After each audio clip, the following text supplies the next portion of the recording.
My daily routine is essentially waking up between like 5:30 a.m. to 6 o'clock a.m. every day, and I quite literally just roll out of bed, then I go straight to Barry's. And one thing about me is I literally got my house specifically because it's 5 minutes away from Barry's and 5 minutes from the office, so I can reduce my commute and I don't really need a car, which is awesome. I shower and I hit work. Afterwards, I'm usually just in like back-to-back meetings. I try to sometimes block off time because like I need to like be in Figma and like actually give feedback on design. Because I'm usually working until maybe like 8 o'clock, 9 o'clock, I'll get dinner, then I'll go back to work, and then I'll fall asleep sometime between like 11 p.m. to 1 a.m. depending on the day, and then repeat.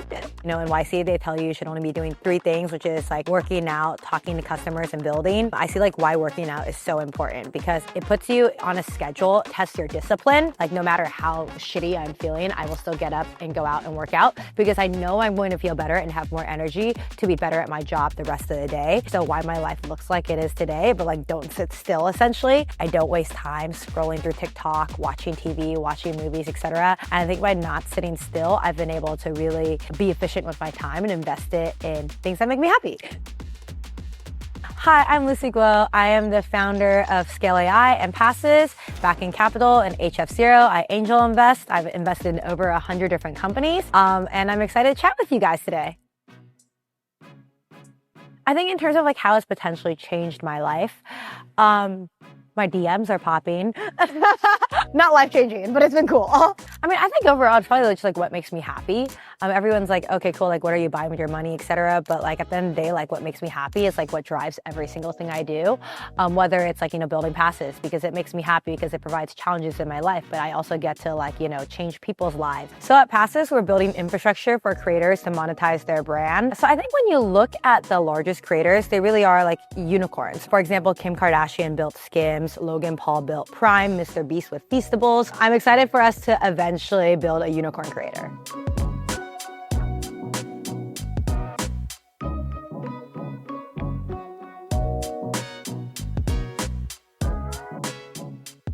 I think I got suspended from kindergarten, to be quite honest. I think it came from like me telling the teacher that what we were learning was dumb. But if you think about it, like my parents were trying to teach me, like I was going to like abacus competitions, like multiplication, division, etc. back in like kindergarten. And in school, they were literally like, here's the alphabet, right?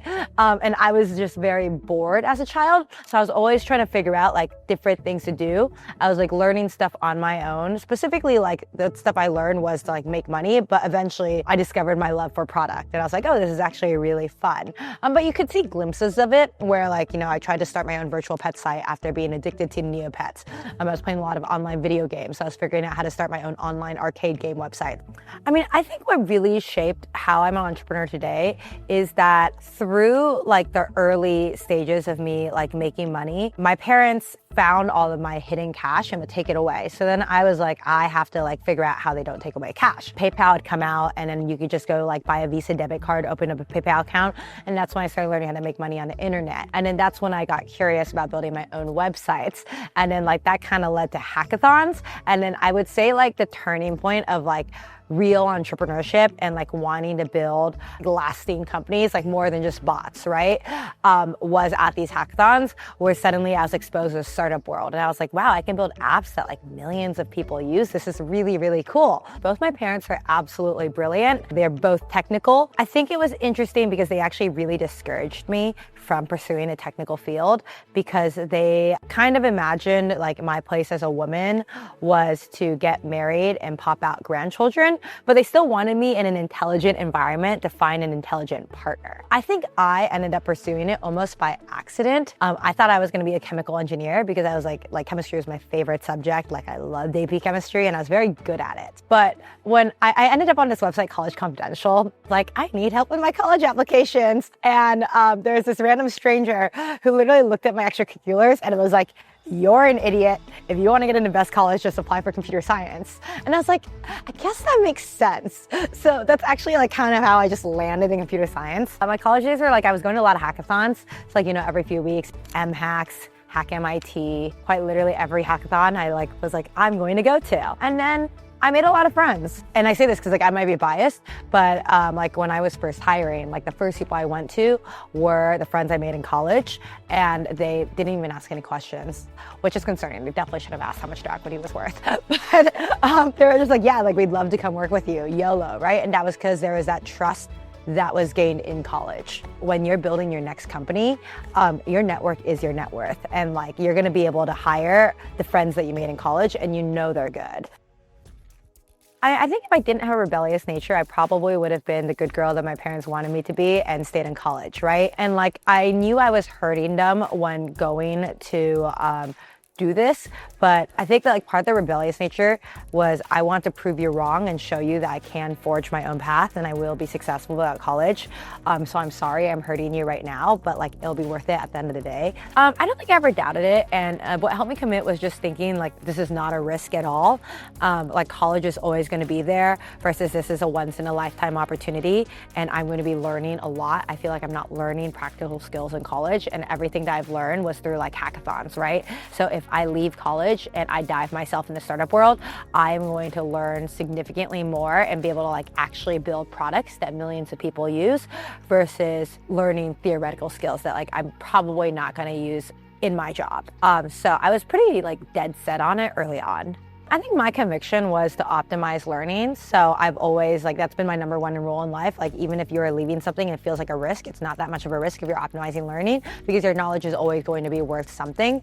And the more knowledge you gain, the more valuable you are later on in life. I think the reaction I got from most people was, you're a fucking idiot. From my parents to my friends to like people who didn't know me, people were just like, yo, like, what are you doing? A lot of it stemmed from the fact that I actually only had 4 CS classes left to graduate, but like 1 year left, right? So I think the like risk mental calculation didn't really make sense for others. But for me, I was like, I'm losing time, right? But like, what's the worst case scenario? I take a job. What's the second worst case scenario? I go back to college. I chose like to optimize for that learning and like optimize for being in a network of like extremely ambitious, intelligent people. As a founder, you already know, ideas are the easy part. It's the execution, actually building the product, that slows everything down. That's where Lovable comes in. It's not just an AI tool, it's your on-demand engineering team. Simply describe your idea. Lovable then builds a full front-end, back-end, and database, so you can launch real production-ready software without writing code.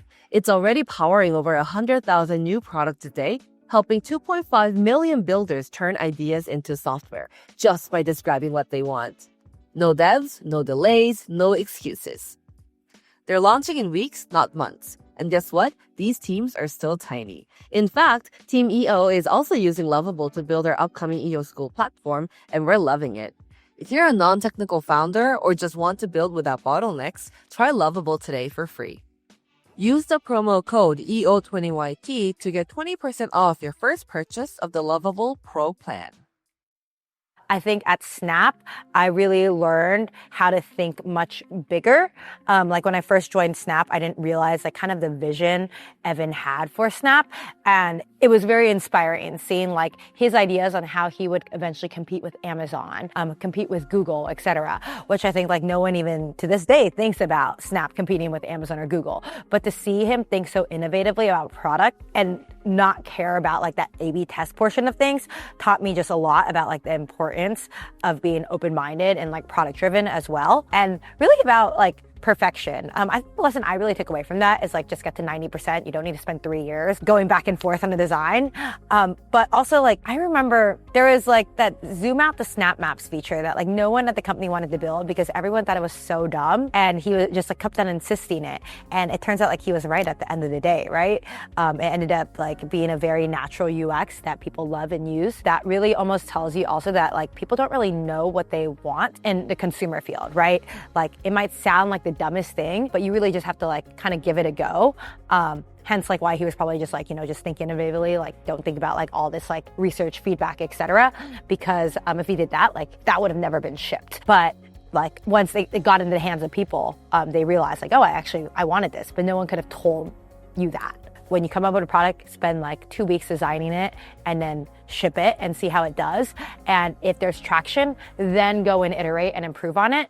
But people will use products that they want to use, even if it's super buggy and the UX is shitty for the most part. So it's better to ship that like 90% with like no user research and then double down on the product, like if it gets traction, versus wasting like months doing all this research, et cetera, and shipping it, and like it might fall flat. I mean, I would say it's like risk benefit analysis and then am I learning, right? So for example, like when I was at Snap, I was giving up a few $1 million, but I also was like, that's not life-changing for me. So I would rather optimize learning and also have the opportunity to make life-changing money. And if I don't make that life-changing money, at least I learned a bunch of like new knowledge, and I'll be able to like hop to my next job and make more. And all I'm losing is like what, 1 to 2 years, because that's the amount of time it would take to like figure out like, am I going to like be able to build this company?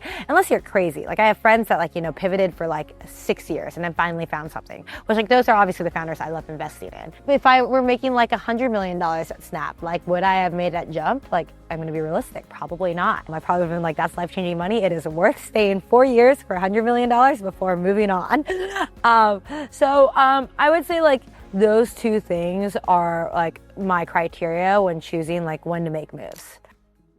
We were both working at Quora, and like I think it was literally over lunch. We were like, should we start a company together one day? I was like, yeah, let's do it. And then over like winter break, we started iterating on ideas. So we came up with a horrible one, ClassPass for clubbing. And you know, it got traction, but you know it's bad when it's only VCs that are subscribing to your service. And then we were like, okay, let's go do something more meaningful. So we pivoted to Ava, which is a healthcare app that we help you find like the best doctors for specific procedures. So it's like, oh, you need a root canal? Here is like the best person to give you a root canal. Also a terrible idea, but that idea ended up getting us into YC. I think mostly because I knew we were gonna get into YC because I was like talking to YC partners before the interview and after the interview, and they were just like, oh yeah, like you'll get in because like you guys are both super smart. You're obviously at Snap and a Teal Fellow, and he is like, you know, MIT. So yeah, we entered YC, and then the idea was terrible, so we ended up pivoting to Scale. I think like generalized, my most painful failures have been trusting people that I shouldn't have trusted, which is just not great, especially in the workplace. For example, like you might trust an employee and then like when they underperform and you need to fire them, they decide to try to extort you. It's just like you need to make sure that like you don't want people where like you constantly feel like they're gonna like stab you in the back. On figuring out on who to trust, this is very cliche, but go with your gut. But outside of going with your gut, like you should definitely just do like reference checks on both like friends, like people that know them, or like people that aren't even friends, you know, like acquaintances, because like you're probably gonna get a more honest answer from acquaintances. I think the best way to build trust again is like be extremely authentic. But at the end of the day, if like trust is broken, like sometimes it can't be repaired. And that's when you know that like you might just need to separate. And maturity is understanding that. I think the team self-motivates themselves, but it's innovation. When they see that like we can ship a product in 2 weeks and it takes a large company like that's stagnant like years to ship a product, that's extremely exciting for the team, especially when like you tie that product to actual revenue numbers. And I think it's just constantly emphasizing that. And I think that's why a lot of engineers choose to work at startups instead of larger companies, because they feel like they have more impact. Impact is what motivates them, because they're not going to get that same impact at a large company. Leaders need to be doing IC work as well, because the only way you can judge people on like their actual job is if you do the job yourself. And like really it's all hands on deck, like nothing is too big to be done. So for example, like everyone was on intercom when we got a pilot for like a new customer. Quite literally we'd have a war room with like engineers like me, etc., and like we'd all be labeling that data and making sure it's perfect. We really emphasize like nothing is below you. You're going to do what's best for the company, and if like your time is best being spent like helping close this deal, then like you're going to do that. So let's say you're running customer support and you're not doing the customer support tickets yourself, you're not going to know if your customer support reps are answering them fast enough, giving the correct answers, or like if it, you know, if it's not obvious answer, like should they know the answer to this, or is it like something more obscure? And you really only get that like muscle if you do the work. I think the number one thing I look for is like intelligence and hard work, because you can be the smartest person ever, but if you don't work hard, you're going to not impact the company. Hard work is extremely important to me, especially because like with creators, we're very creator first. That's our culture, which means that like because creators can be 24/7, we need to be 24/7. Like if a creator hits me up at like 2 a.m. like about a bug, I'm proud to say that I can call my engineers and one of them will pick up and fix that bug at 2 a.m., which is incredibly important in an industry like this. And I look for people that are willing to like go the extra mile. That's not saying like you have to work every weekend, but like if needed, like are you going to show up? Yeah, I mean, I think as a leader, one of my like biggest values in life is just kindness. It's like you're wanting the best for everyone, right? Like if someone wins, awesome. Like if I lose an amazing engineer, I still want to help them like succeed. If I lose a crappy engineer, I still want to help them succeed. For me, I think I'm very giving as like both a person and a leader. So it's like, okay, like, you know, I give you chances. I like try to, if you're not working out in your role, but I think that you're hardworking and smart, I try to find like a role that like you might be better suited for. So I would say it was a mix of things. I think what inspired me was actually living with all the founders. Like their energy definitely grew on me, and I wanted these founders to start BASes, but no one would do it. And then around the same time, I had a friend who asked me to be CEO of his AI company, and I kind of sat on it. Like I kind of got excited, right? I was like, oh my God, like, I mean, I feel ready to be a founder again. Because I think a lot of the reason why I didn't do it sooner was because I was scared of failure. But I finally got to a point where I was like, you know what, if I fail, whatever. It doesn't matter. Like my life is gonna be fine. Most people don't build 2 successful startups, but like don't be scared of failure. Just go and do the thing, right? And I didn't feel like doing an AI company again, to be quite honest. I was like, I did B2B enterprise, I know how it works, but I would rather like if I'm doing a second company and like risking failure, at least have fun doing it. And I had always been a attracted consumer. You can see this with like a bunch of different like random apps I had made. Snap was like one of the most fun experiences of my life. So I like just knew I wanted to do consumer, and I had been sitting on this idea for a little bit. So I was like, okay, like let's see some competitors out there. And really you could only find like Patreon. They've existed for a decade, and I saw like an opportunity in the market. I was friends with a lot of creators. I lightly asked my creator friends like, hey, if I were to build this, would you use it? So, you know, like selling before building, they're like, absolutely. I was like, great. And then I just talked to my LPs, and they were like, here's money. Go build. So it all happened really quickly. Like I would say within the span of like 24 hours of my friend asking me to like be CEO of his AI company and me having like commitments. So the future I see for the creator economy, I think that like AI is really going to help creators be co-pilots. I see more creators becoming entrepreneurs. More kids want to be creators than ever before. So I think the creator economy is going to grow, but also everyone, the creator marketing spend is going up in like pretty much every country. And I think this is due to the fact people are realizing like their audience and like the like reach you get is much stronger spending it on creator marketing versus on ads.